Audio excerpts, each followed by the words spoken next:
Hello ভাই brothers, HSC 25। So HSC 25 তুমি করো ভয়, 24-এর মতো যেন না হয়। কেন বললাম এই কথা? চলো আলোচনাটা শোনা যাক। তোমাদের জন্য এইচএসসি 25 তোমাদের এখন ভয় করতে হবে, কারণ এইচএসসি 24-এর তো ঘটনা তোমরা দেখছোই যে তাদের বিভিন্ন কারণে পরীক্ষা পেছানো নিয়ে আন্দোলন, তারা সময় পায়নি, সিলেবাস কমপ্লিট করতে পারেনি, অনেকের পরীক্ষা খারাপ হচ্ছে। সো এখনই তোমাদের সিনসিয়ার হওয়ার সময়। সো দেখো, কিছু আমরা এখানে পোস্টার দেখাচ্ছি যে 2025 সালের এইচএসসি পরীক্ষার সময় জানালো আন্তঃশিক্ষা বোর্ড। আরেকটা এইচএসসি পরীক্ষা পেছানোর দাবি কতটুকু যৌক্তিক, মিশন কমপ্লিট। ক্লিয়ার? সো এগুলো কেন, এই পোস্টারগুলোর অর্থ কি, এগুলাই আমি আলোচনা করব। লাস্ট পর্যন্ত থাকো। সো দেখো যে 25 সালের এইচএসসি পরীক্ষার সময় জানালো আন্তঃশিক্ষা বোর্ড। কি জানালো? তোমরা সবাই জানো যে এইচএসসি 25-এর পরীক্ষা নেক্সট বছর এপ্রিল মাস থেকে নেওয়ার পরিকল্পনা করছে বোর্ড। এপ্রিল, ঠিক আছে? কবে থেকে ভাইয়া? এপ্রিল। এইচএসসি 24 কবে পরীক্ষা দিল? এই যে তাদের পরীক্ষা কিন্তু এখন চলছে, তাই না? জুনের 30 তারিখ থেকে পরীক্ষা শুরু হলো, জুলাই মাস চলছে। সো তাদের পরীক্ষা কিন্তু কিছুদিন পরে শুরু হয়েছে, বাট তোমাদের কিন্তু এপ্রিলে শুরু হবে। দ্যাট মিনস তোমরা কিন্তু সময় আরও কম পাবা। সো সময় কাজে লাগাও। তোমাদের হাতে এখন যে সময় আছে এইটাকে কাজে লাগাও ভাই। তোমাদের অলমোস্ট সব কলেজে কিন্তু ইয়ারের ফাইনাল হয়ে গেছে, তোমরা এখন ফার্স্ট ইয়ারে নাই, তোমরা এখন সেকেন্ড ইয়ারে উঠে গেছো। দ্যাট মিনস তোমাদের হাতে এখন সময় কম। এখন তোমরা পড়বা কম, পরীক্ষা দিবা বেশি। দেখবা কলেজে মডেল টেস্ট, ফাইনাল টেস্ট, অনেক ধরনের পরীক্ষা থাকবে, তুমি পড়ার সময় পাবা না। সো তোমার এখনই মাথায় গেঁথে নাও যে তোমার হাতে সময় কম, তোমাকে এখন থেকে খুব ভালোভাবে পড়তে হবে, সিলেবাস কমপ্লিট করতে হবে। দেন দেখো এইচএসসি 24-এর তো তোমরা অনেক নাটক দেখলা যে পরীক্ষার আগে হচ্ছে যে তাদের পরীক্ষা পেছানো নিয়ে কিছু যৌক্তিক দাবি ছিল, কিছু অযৌক্তিক দাবিও ছিল। বিভিন্ন অঞ্চলে বন্যা হওয়ার কারণে তারা কিন্তু হচ্ছে, যেমন সিলেটের বন্যা হচ্ছে, সিলেটের পরীক্ষা কিছুদিন পিছিয়ে দিয়েছে। বাট এইটাতে আহামরি যে খুব একটা উপকার হবে মনে হচ্ছে না। সো তোমাদের হাতে যেহেতু এখন সময় আছে, তোমরা এখন থেকেই সিনসিয়ার হয়ে যাও, পুরো সময়টাকে তোমরা খুব ভালোভাবে কাজে লাগাও। তোমাদের কি করতে হবে এইটা এখন বলে দিই। এই যে এইটাই হচ্ছে যে মিশন কমপ্লিট করতে হবে। তোমাদের মিশন কি ভাইয়া? তোমাদের মিশন এইচএসসিতে কি করা ভাইয়া? A+ পাওয়া, তাই না?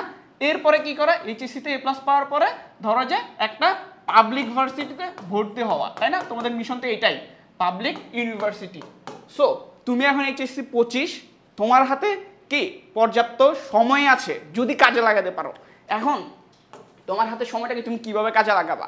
তোমরা যারা এইচএসসি 25 আসো, তোমরা পরীক্ষা দিবা ভাইয়া কি শর্ট সিলেবাস, তাই না? তোমরা তো জানো যে করোনা পরবর্তী কিন্তু সিলেবাস কি হয়ে গিয়েছে? সিলেবাস হয়ে গিয়েছে দুই প্রকার। কি কি ভাইয়া? একটা হচ্ছে যে ফুল সিলেবাস, আরেকটা কি ভাইয়া? Short syllabus. Clear? Short. So তোমাদের এইচএসসির জন্য কি লাগবে ভাইয়া? Short syllabus. বাট জানি তোমরা এখনো কি মোবাইলের সামনে বসে আছো, ভিডিওটা দেখতেছো। দ্যাট মিনস তোমাদের পড়া কিন্তু ওইভাবে আগায় নাই, কারণ তোমরা এইভাবে সারাটা বছর মোবাইল দেখতে দেখতে, গেমস খেলতে খেলতে কি করেছে? সময়গুলো নষ্ট করে ফেলছো। সো তোমার কি করতে হবে? এখন পড়াশোনায় মনোযোগী হইতে হবে। তোমার যে শর্ট সিলেবাস ভাই, to be honest, trust me, যে তুমি যদি 3 থেকে 4 মাস খুব ভালোভাবে সময় দাও, তাহলে কিন্তু তোমার HSC full syllabus, first paper second paper পুরোটা কমপ্লিট হয়ে যাবে। সো তোমার কি করতে হবে? এই যে সিলেবাসটুকুকে ভাইয়া কমপ্লিট করতে হবে, তুমি যেন এইচএসসিতে A+ পাও। তুমি যদি এখন ধরো যে ঘুরতে থাকো, হ্যাঁ এইচএসসি 24-এ পরীক্ষা চলছে, তোমার কলেজ বন্ধ, তুমি কি করবা? ঘুমাবা, তুমি ফোন টিপবা, হ্যাঁ আড্ডা দিবা, তাহলে ভাইয়া তুমি কিন্তু ওই যে তাদের কাতারে পড়ে যাবা। 24-এর মতো কিন্তু শেষ মুহূর্তে এসে আন্দোলন করা লাগবে। সো তোমার যেন আন্দোলন করা না লাগে, তুমি আগে থেকেই সিনসিয়ার হও। তুমি জানো যে আমাদের দেশে এই সিচুয়েশনগুলো হইতে পারে, তাই না? তুমি তো প্রেডিক্ট করতে পারো। সো তুমি এখন থেকে কেন সচেতন হবে না? তুমি কেন সিলেবাসটা কাভার করে রাখবে না? সো সিলেবাসটা আমাদের অবশ্যই কি করতে হবে? কাভার করে রাখতে হবে।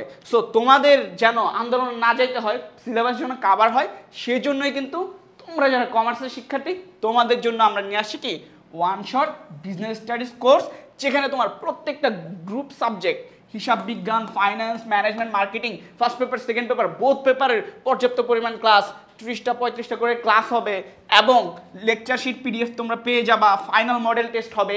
এগুলো কি হবে ভাইয়া? প্রত্যেকটা লাইভে হবে, আমাদের সিক্রেট ফেসবুক গ্রুপে হবে। কোর্স ফি কিন্তু ভাই সামান্য মাত্র 1199 টাকা, ঠিক আছে? তোমাদের যাদের লাইভ কোর্স করতে ইচ্ছা নাই তোমরা রেকর্ড কোর্সটাও নিতে পারো। আমাদের প্রত্যেকটা সাবজেক্টের রেকর্ড কোর্স আছে, যেটার নাম মাইক্রো কোর্স বিজনেস স্টাডিজ। এখানে তুমি প্রত্যেকটা সাবজেক্ট আলাদা আলাদাভাবে কিনতে পারবা এবং প্রত্যেকটা সাবজেক্টের রেকর্ড কোর্সের দাম কত ভাইয়া? মাত্র 199 টাকা। ভাই তুমি অ্যাকাউন্টিং এর ফার্স্ট পেপার সেকেন্ড পেপার মাত্র 199 টাকা তুমি জীবনেও পাবা না, ঠিক আছে? এরপরে দেখো তোমার মার্কেটিং এর সমস্যা, তুমি মার্কেটিং এর কোর্সটা নিতে পারো। তোমার ফাইন্যান্সের সমস্যা, তুমি ফাইন্যান্সের কোর্সটা নিতে পারো। তোমার ম্যানেজমেন্টের সমস্যা, তুমি ম্যানেজমেন্টেরটা নিতে পারো। দ্যাট মিনস তুমি চাইলে রেকর্ড কোর্সটাও আলাদা আলাদা কিনতে পারো, অথবা আমাদের লাইভ ক্লাসগুলোও করতে পারো, যেখানে আমরা তোমাদের সাথে 1-to-1 কাউন্সিলিং করবো। এবং আমাদের পুরো টিচার প্যানেল কিন্তু ঢাকা ইউনিভার্সিটির FBS-এ পড়াশোনা করতেছে। সব তোমাদের সবার স্বপ্ন ঢাকা বিশ্ববিদ্যালয়ে আসে, তো ঢাকা বিশ্ববিদ্যালয়ের ভাইয়াদের কাছে তুমি পড়বা, এর থেকে আর সৌভাগ্যের কি হতে পারে?